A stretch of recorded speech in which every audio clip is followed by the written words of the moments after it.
Hello everyone, my name is Neill and today I'll be talking about why you should invest in real estate.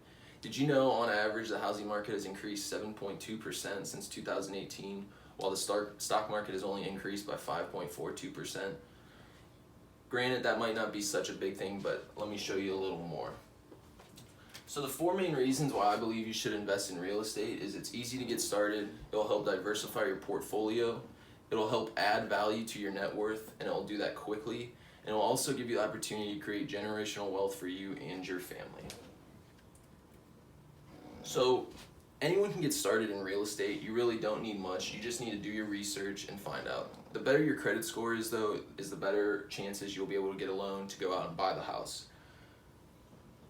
Also, there are many other different types of loans you can get, and the government will also has programs that will help you if you do need it. Like for example, the FHA loan, which is like a first-time house buyer loan, they'll allow you to put down less than the 20% that banks require for you to put the down payment, and it will allow you to leverage yourself by putting less money down and have you more money in your pocket to spend on fixing and whatnot the house.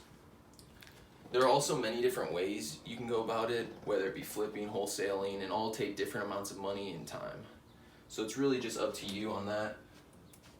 But it also does help diversify your portfolio, and diversification is important because it allows you to not leave too many eggs in one basket, which means like you don't want to put all your money into stocks and bonds in the stock market, because when the stock market crashes, you'll be left with nothing. When you're investing, you want to look at different markets with different areas. And real estate goes inversely proportional for the most part to the stock market. So when the stock market's down, usually people are making a lot more in real estate investment, and vice versa. When it's down, the stock market is usually making more money.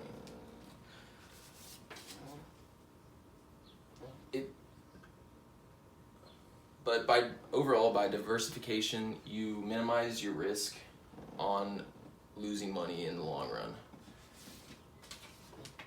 The next part is building your net worth. Your net worth is simply your assets minus your liabilities. So what you own versus what you owe. So the easiest way for me to show you how beneficial net worth is and how quickly you can add to it through real estate investing, I'm going to show you an example. And the example is based off a $120,000 house.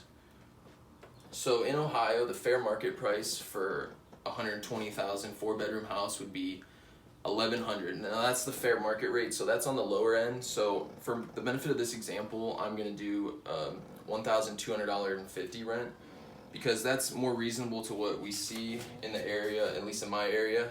So after you figure out where your house is and what you want to do with it, you're going to go to the bank and you're going to get a loan. So you're going to put your 20% down, which 20% of $120,000 is $24,000. So you're going to give your bank that $24,000, and they're going to give you the remainder $86,000 to pay for that house. So according to Quicken Loans, the average, which is the #1 lender in America, the mortgage for a $120,000 house, 4 bedrooms, with 20% down would be around $600 a month. So you are paying the bank every month $600, and every month your tenants are paying you $1,250. So right there you're making $650 just from doing absolutely nothing off that $24,000 you put in. So then you want to subtract the rent and you got your profit. And now you have to include into that profit you make every year expenses. So roughly the expenses for owning a house, you're going to have 1% for taxes, 1% for insurance, and then 1% set aside for any maintenance fees, etc. So all said and done, that's about $3,600 a year you need to have aside for taxes, expenses, etc. So after you take your $7,800, which is your yearly revenue, you subtract your $3,600 in expenses, and you're left with $4,200 a year in profit, which based off the $24,000 you put down is a 17.5% return on your yearly return on your investment, which is way far exceeds anything you'll get for 401ks, etc. But that's not the only money you can make off that. At the end of the 30 years, you will have paid off that $86,000 you owed, and that will be added to your net worth. So that would be around a yearly fee of $2,800 that would be added over the period of 30 years.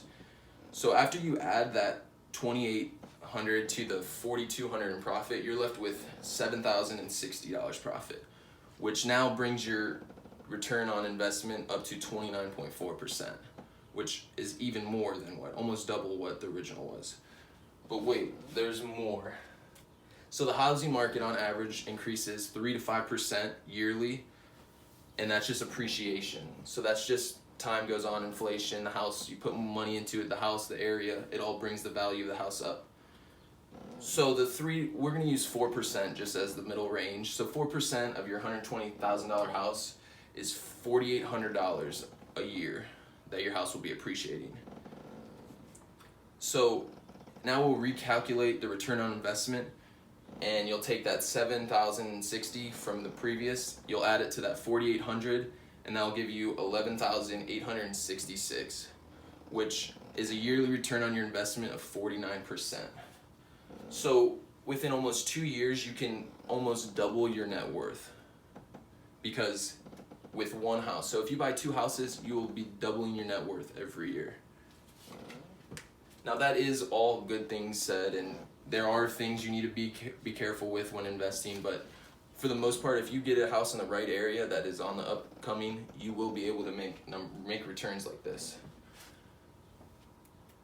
And the final part I would like to talk about is generational wealth. So this is Andrew Beal. He is one of the first real estate investors. He was born in Michigan, and he always growing up had an entrepreneurial mindset, and he decided at a young age to start selling TVs with his uncles and fixing them.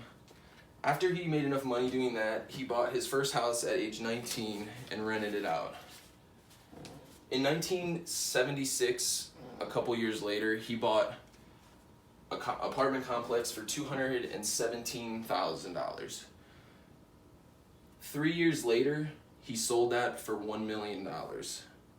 After he did that big project, he went on to buy 2 projects with a partner for $25,000 apiece. They fixed it up within 2 years and flipped it over and made $3.2 million. He then took all his money from his investments and started his own bank, where he buys and holds assets and allows them to appreciate over time and then sells them to make money. So this is just one of the many examples of people who have created generational wealth for their family through real estate investing.